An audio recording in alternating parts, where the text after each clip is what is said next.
Good morning. It is Wednesday, the 25th of March. I'm Maeve McMahon and you're watching Europe Today, your daily dose of European news and analysis, live here on Euronews. Coming up, Iran has fired a new wave of missiles towards Israel, and Israel has been responding in a sharp escalation of the Middle East conflict. This comes just hours after President Donald Trump said US-Iran talks were on the table. He sent a 15-point plan. With Lebanon descending further into chaos, we'll be speaking to the UN High Commissioner for Refugees. And the Commission has called on Budapest to clarify reports suggesting Foreign Minister Peter Cierto was in close contact with his Russian counterpart before and after EU summit meetings. But first, Denmark, the EU member state known for Lego, Hygge and its opt-out from the euro, held snap elections just yesterday. Incumbent centre-left Prime Minister Mette Frederiksen is set to hold on to the reins, but her Social Democratic Party had a bruising night and failed to secure a majority. Mette Frederiksen called the vote earlier than expected due to her surge in popularity over her handling of the US president's threat to annex Greenland, an autonomous Danish territory. But Denmark now faces weeks of coalition talks on elections that, as I said, saw voters called earlier to the polls. For the latest, we can bring in Benny Engelbrecht, Danish politician and a member of the Prime Minister's Social Democratic Party. Good morning, Benny. Thank you so much for joining us. Let's just first together take a look at the actual results of that election. We saw the Socialists coming out with 21.9%, the Green Left with 11.6% and the Liberals at 10.1%. So we see the Socialists there. You're holding on to power just about, but this was not the outcome that you wanted. No, definitely not. Everyone, of course, would like to see a better result than we got. On the other hand, the three parties in the broad-based coalition government that has been ruling for the past 3.5 years, all suffered. So I think this is a general concept that you see all across, especially in Europe at these times, that the parties that take responsibility in government also lose a bit of votes on voting days. And in Denmark we have almost a Netherlands type of parliament now with 12 parties and only the Social Democratic Party as a broad-based party with more than 20%. So it will be really difficult for and I can see that written all over your face this morning. Do you expect now months of tough talks? When could a coalition be formed? Well, the broad-based coalition that has ruled up until now took 6 weeks to set in place. That was a record-setting negotiation for the past government. And I expect that we'll see probably something similar to that, probably not before after Easter. We'll see actual talks. So it'll be difficult and setting the task that there's a war in the Middle East and Donald Trump still wants Greenland. It will, of course, we will need to sort this out quite soon. But voters, of course, had bread and butter issues on their minds, not really Greenland. Did you underestimate that? No, I think the domestic discussions has been, of course, the majority of the discussions, but it has been more to do with clean water, for example. Okay, Benny Engelbrecht, thank you so much for joining us here this morning live on Europe Today here on Euronews. We'll keep a very close eye on the next couple of weeks there. But moving on from one crucial election to another, Hungarians will be heading to the polls on the 12th of April. But ahead of the key votes, a major scandal has hit the Hungarian government regarding alleged leaks of private information to Russia. Jakub Janis takes a look. A political bomb exploded in Brussels. The reports regarding the Hungarian foreign minister allegedly disclosing to his Russian counterpart the closed-door ministerial-level discussion in the Council are greatly concerning, and we expect the Hungarian government to provide the clarifications. So what's going on here? A Washington Post investigation claims Hungarian Foreign Minister Peter Szijjártó spent years stepping out of confidential EU meetings to directly phone Russian officials. And one security official stated that Moscow has basically been behind the table of every EU meeting for years. The European Commission wants answers, but others are not so shocked.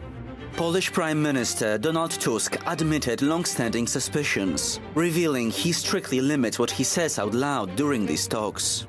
And Budapest is not hiding their connections.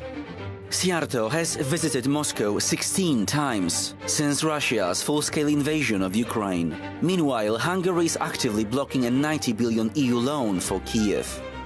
In an unexpected burst of honesty, Szijjártó admitted calling Russian officials before and after key EU meetings. He claims he also speaks to American, Turkish and Israeli officials, arguing this is just diplomacy. However, this is the same minister who was awarded Russia's Order of Friendship a year before Russia's full-scale invasion of Ukraine. And the Americans, Turks and Israelis have not handed him any similar medal. Perhaps the only thing left to add here is a quote from a movie, Naked Gun. Please disperse!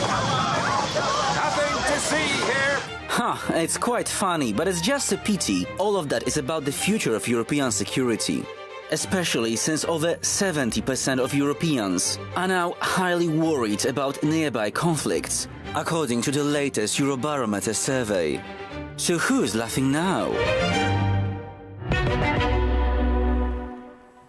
And for more on this story, we're joined here on set by Euronews' EU editor, Maria Tadeo. Good morning, Maria. So just fill us in. What is the latest now? Well, look, Maeve, this is a scandal that continues. And of course, at the core of it is allegations, very serious allegations, that Hungary shared private EU information with Russia. But we need to get the timeline right because, of course, over the weekend, this all started with a newspaper report, the Washington Post, which cited a European security source that suggested that the Hungarian foreign minister in particular would share information almost in real time with his Russian counterpart, Sergei Lavrov. This report also said that in some situations he even spoke to him during breaks of meetings. So as I say, the allegations are extremely serious. Now, initially, the Hungarian foreign minister Szijjártó said that this was all fake. He said it is fake news and that this was not true. Then, of course, on the Monday, a transcript of a call allegedly between the Hungarian foreign minister and the Russian foreign minister began to do the rounds.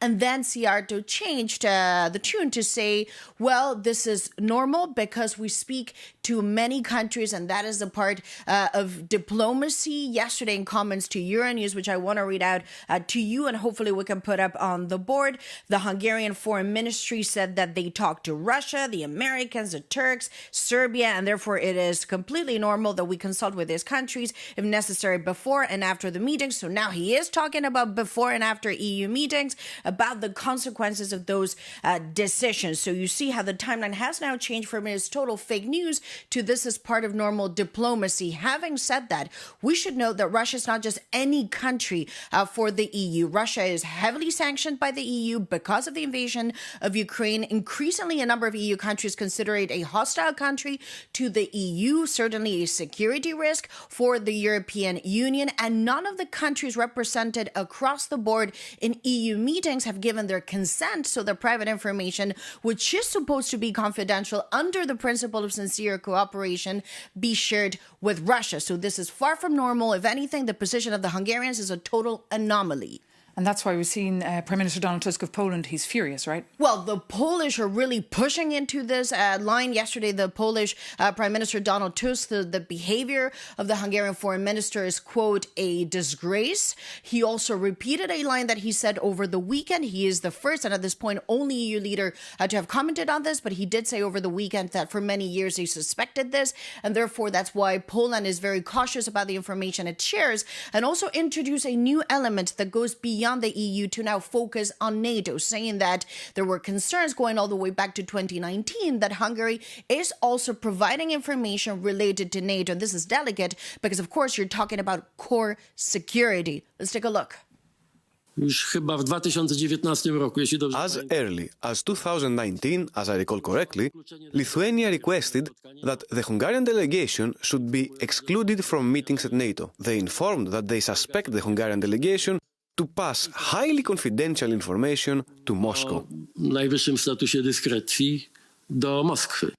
So that is, of course, the Polish Prime Minister Donald Tusk, who said, again, the behavior from Hungary is, quote, a disgrace. NATO matters, because here you're talking about core security capabilities, incredibly sensitive. I should also note, just very briefly, the Polish government is also using this to tackle the Polish President Nawrocki, who went to Hungary this week to celebrate the Polish-Hungarian friendship. What the Polish government says, of course, is that this shows poor judgment on behalf of the Polish president, who yesterday, he's getting a lot of heat on this, repeated that nothing has changed. The position of Poland remains that Vladimir Putin is, quote, a war criminal. And meanwhile, what can Brussels do? What can the Commission do? Well, that's a very good question. It's a question that I put to sources yesterday. Some of them told me, look, this is a scandal. It's outrageous. It's unacceptable, but also said, color me shocked, color me surprised. There's been concerns for years now that when you talk to the Hungarians, you're not just talking to the Hungarian authorities. A diplomat told me this is why we've switched the way that we work. Increasingly, there's a coalition of the willing, so countries that get together that do not include Hungary to talk about security. There's also now a question about should the format of meetings be changed. Sometimes phones do get taken in. There is restrictive format, but this is not always applied into every meeting. And we've seen that the head of the European diplomacy, Kaja Kallas, is now demanding an answer from the Hungarians saying, did you share or not information, whether it was before or after. The point we need to stress is that none of the EU 26 countries around the table consented to this information being shared with Russia in any way, shape, or form. And this is certainly going to now prompt a conversation around how do you deal with a country like Hungary, and is there a different way in which sensitive information should be shared across the EU institutions? As I said, it doesn't come as a surprise, but it now highlights what many member states have now said has become a core problem, which is the use and the sharing of confidential information related to EU fundamental matters like foreign policy and security. OK, Maria Tadeo, thank you so much for that very comprehensive update. We'll keep an eye on Euronews.com for your reporting. But now, moving on, the war in Iran is still escalating despite calls or claims from President Trump that peace talks were imminent. On the one hand, the Pentagon has ordered about 2,000 soldiers to be deployed to the Middle East. But on the other hand, the US has sent Iran a 15-point plan to end the war in the region. Meanwhile, Pakistan has offered to host talks between the US, Israel and Iran to try to end the war. For more, we can cross now to Dubai, where our regional correspondent Jane Witherspoon is standing by for us this morning. Jane, any hope of diplomacy here? We heard Iran says the US only wants to talk on its terms. Well, yes, President Trump has said that those talks are happening, that the US are talking to the right people. He's also alluded very cryptically to a very big present in the way of oil and gas being gifted from Tehran. Now, as you mentioned, several media agencies are reporting on that 15-point plan that has apparently been given to Iran from the US via Pakistan. However, Iranian officials are still denying that these talks are even taking place. Now, in Doha yesterday, there was a Ministry of Foreign Affairs briefing where the authorities said they will not be mediating these talks as they're too busy protecting and defending their country. They did say, however, Iran has been here for millennia. Countries need to live and work together, and it's now really up to Iran to reinforce that trust across the region. And meanwhile, Jade, what is the general mood there? Is still daily life very much disrupted? Well, yes, I must say that the attacks are still continuing. However, they have dropped a little bit. It feels a little bit calmer. However, overnight, we are having the military jets patrolling through the night. It feels like every 5 minutes. Now, across the wider region, of course, Lebanon is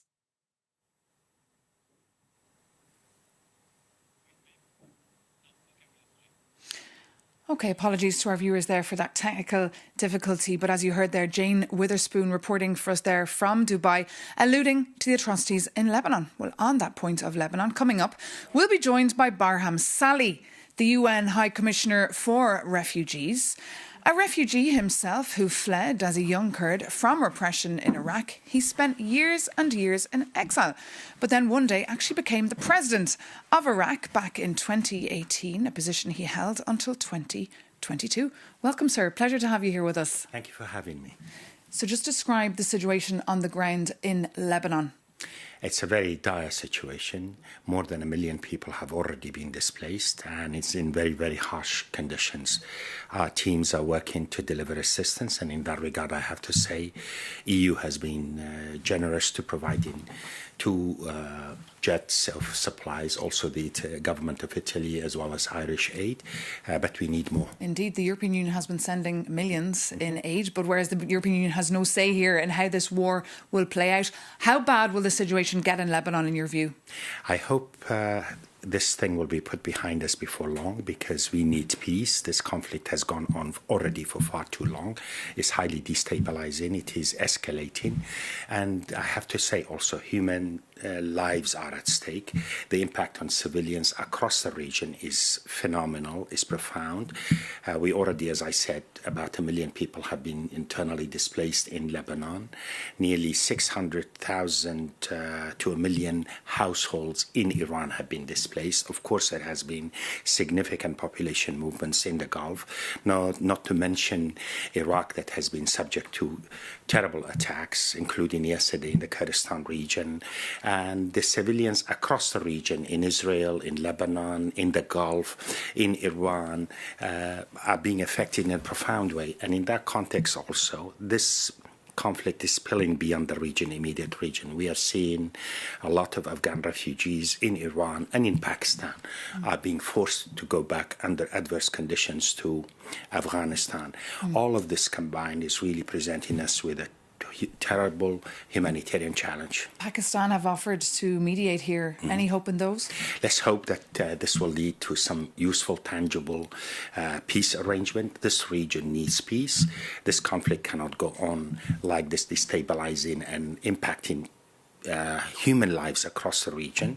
And I hope that we need a durable and just peace that will not put us in a place where 6 months from now or a year from now, we will have another recurrence of this type of things. This region cannot afford these cycles of violence. And you described so many people on the move in the region. Should Europe prepare for potential waves coming here? At the moment, most of the displacement is within the countries. Our teams at UNHCR are already monitoring the situation very closely. There is no significant movements across the borders beyond that what I spoke about in Afghanistan, that people from Iran, Afghani refugees in Iran and Pakistan to a degree are being sent back or encouraged to go back or pushed back. But across the borders, we do not see that. We are also seeing, in order to put things in proper context, a large number, nearly 130,000 Syrian refugees who were resident in Lebanon have gone back into Syria. I would not call that voluntary returns per se. They are returning under adverse conditions, but in order to put the picture complete, our teams are looking at that situation, and I hope the world as a whole, we will be paying enough attention to bring this situation under control, to lead to a peace that will be lasting and basically rooted in the protection of interests of the peoples of the region, respectful of the dignity and the rights of the peoples across that region. This region has seen too many wars and too many cycles of conflict. So what would your message then be to President Trump, who doesn't really seem to have a plan here? Well, message is peace. Message is de-escalation and dialogue. That's we have to be emphatic about. And this. what about his board of peace?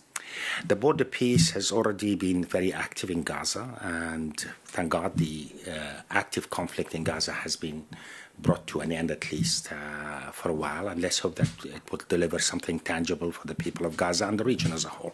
Okay, Barham Salih, thank you so much, UN High Commissioner for Refugees. Thank you so much for coming into us here on Euronews. And thank you so much for watching. That brings this edition of Europe Today to an end. Stay with us here on Euronews for more news coming up, and visit euronews.com for more comprehensive details on all the stories we're covering for you. Take care and see you soon on Euronews.